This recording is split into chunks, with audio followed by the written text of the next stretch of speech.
Conversations with Azu Ishekwene. Do you remember the slogan that became a movement? Black Lives Matter. If you do, you would also remember that it started in the United States of America. You could also be familiar with this near universal advice to the kettle not to be in a hurry to say the pot is black. The United States is a constant crime scene when it comes to gun violence and culpable homicide. The victims of such murderous crimes, numbering in tens of thousands, are often blacks and members of other minority groups. But this tragic trend is seldom to be heard in public discourse among US diplomats or state officials. The Gaza war, in which the US has been implicated in the last 2 years, has claimed an estimated 69,236 Palestinians, mostly women and children, and still counting despite the ceasefire.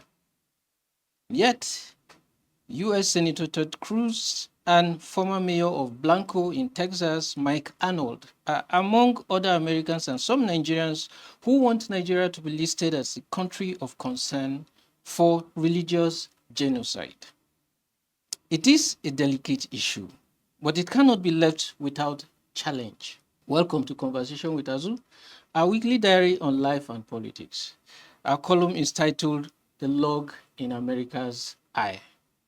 In it, we challenge the claim by US Senator and others that there is a religious genocide in Nigeria, while reminding them that there are frequent mass killings in the US and actual genocide in Gaza, which America denies.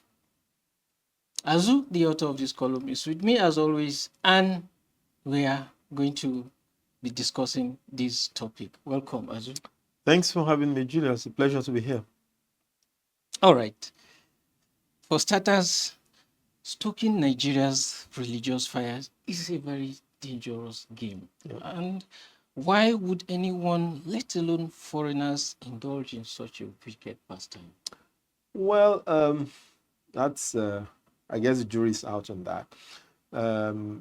But it's in a way, I think, a reflection of the importance that Nigeria holds and what it represents not only in the sub-region or on the continent, but also in the world. Well, 1 out of every 4 or 5 black people is a Nigerian. So whatever is happening in Nigeria, for good or for ill, you almost certainly find that it resonates in other parts of the world. And people are obliged to make comment. And keep in mind, too, that the world today, as to say, I think, pardon the cliche, that the world is a global village. So what happens in one part of the world almost, yes, affects, So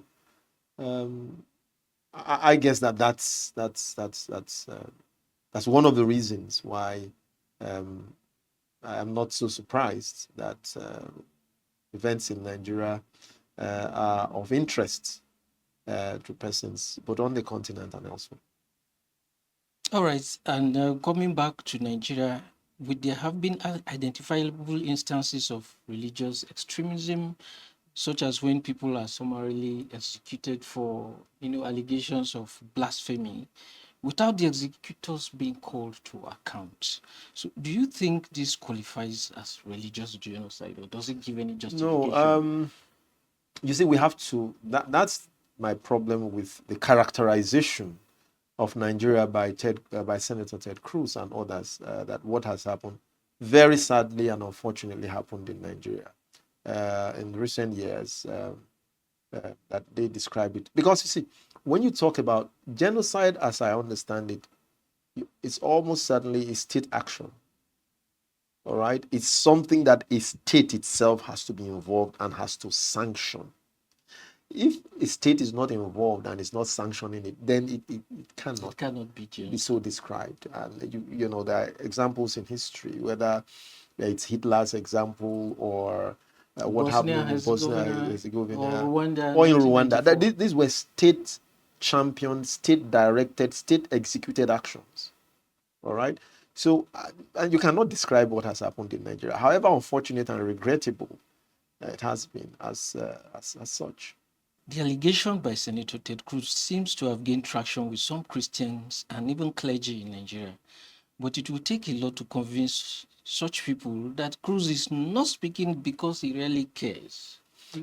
No, you're absolutely correct. And I've also heard people say that the civil war in Nigeria, 1967 to 1970, lasted only 3 years. Now, the problem of insurgency and its various franchises, whether it's SWAP or Boko Haram or banditry, the various franchises, this problem appears to have, this problem has lingered now for about 16 years. for about 16, roughly. 17 years. All right. So you then just wonder, and former head of state, President Olusegun Obasanjo, also framed this concern the other day. Said, look, this has taken Nigeria much longer to grapple with than the civil war did. So yeah, I mean, it's we understand the concern and the fact that this thing has, but it doesn't justify the characterization of what has happened as a genocide. No, it doesn't. All right. Listen for an excerpt from A Log in America's Eye. And I quote Azu: Cruz and others are right to express their concern about the death toll from violence caused by insurgency-related attacks and banditry, which has claimed thousands of lives and left an estimated 2.3 million people displaced. To describe the attacks in Nigeria as a genocidal assault on Christians, however, is like classifying the regrettable rise of homicidal incidents in the US as a genocidal attack on blacks and minorities. It is like comparing apples and oranges. End of quote. Let's come back to our question and answer session, Azu. Is it enough to assume that these agitations are on the rise because Nigeria's presidency is controlled by two individuals who happen to be of the same religion? No, it is not. I mean, yes, it's true that the president and his deputy are Muslims, but Nigerians knew that. It was not a secret at the time Nigerians voted for them. But you also must keep in mind, as I said, that the problem has metastasized, unfortunately, has mutated over the years, And there's a Danish study which I also cited in my article to show that although sometimes we conflate the terms, Boko Haram, insurgency, but they are not exactly the same thing. Header farmer clashes. Yes, header farmer clashes, they're not exactly the same thing. And so these Danish scholars, on behalf of the Danish Institute of International Affairs, did a study, and very reasonable sample. And the conclusion of that study, which was done this year, is that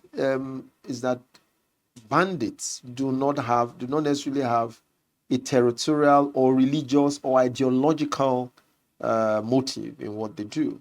All right, they are more or less like both stationary and roving predators. All right, now that's how they are described, and they are all they care about, most of them. They just care about influence, they care about money, they care about, a bit of territory when they can hold territory, and some sort of authority. That's what they crave. And their modus operandi, doesn't really, conform to, these other types of insurgencies or violent acts so unfortunately, over the years, I do not think, and this is where I think that the Nigerian government has to take particular interest, because if you do not understand a problem and you have not correctly identified the problem, then a solution will be difficult.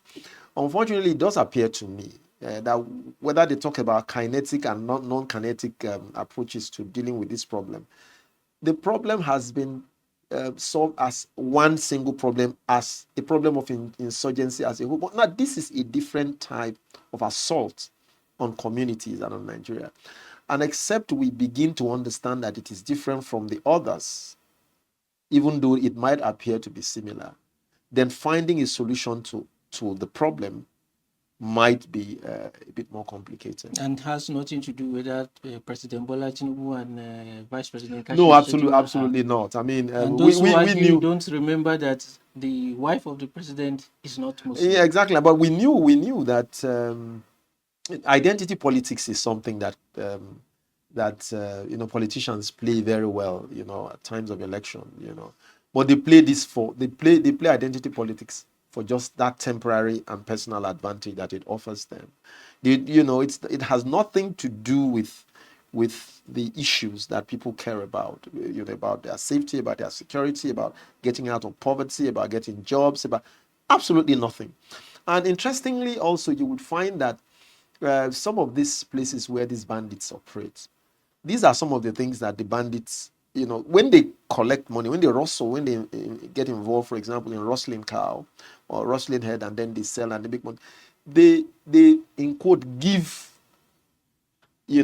away part of what they have looted or acquired or taken by force to communities around them, and these communities, because they also need access to their farms, they need the communities feel safe, in quote, and With are happy the bandits. yes, and happy to pay tribute just to have access to go to their farms.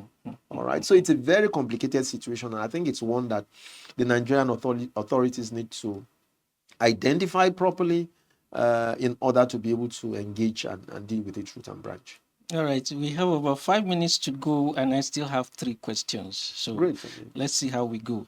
And back to the United States. In 2005, when John Campbell, the former U.S. ambassador, predicted Nigeria's collapse by 2015, Nigeria was getting ready for the 2007 general elections. And now again, in 2025, that Ted Cruz and his sympathizers are on the campaign trail again. We are preparing for the 2027 elections. Are there forces that are trying to use Nigeria's general elections to cause? Well, that there's a proverb. I think it's a Yoruba proverb that I like very well. It says that the storm does not say that it will not. The storm will not say that it will not sweep away your house. It is the house owner that needs to resist it. All right. So I mean, clearly, people can have interests other than interests that align with that of a country or that of a community, but that community or that country would have to stand up for what it believes in. The reference you made to Campbell's forecast at that time, I think he has come and modified that and said it was actually based on the tensions in the country, and they said if those tensions were not properly resolved, it could potentially lead to the collapse of the country.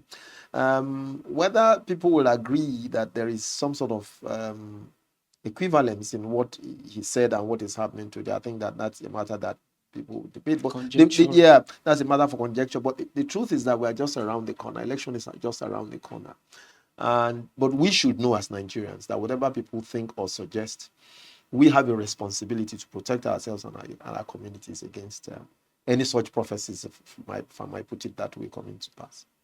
All right, my final questions. Do you think the response by the Nigerian government has carried sufficient weight and authority? I am not sure. I think there is a bit of confusion, and lack of coordination in the way the Nigerian government has responded. I'm hearing from some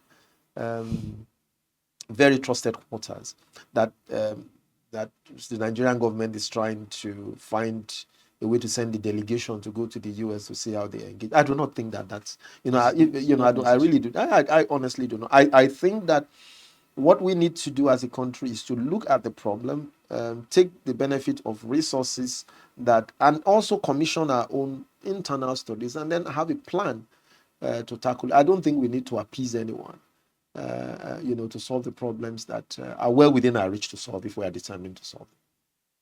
Thank you very much, Azu. Thanks for having me. The full text of The Log in America's Eye can be read at azuishekwene.com. Don't forget to like, share, and follow us. Subscribe to our content. Thanks for coming on the show. Thanks for having me once again. Bye for now. Bye.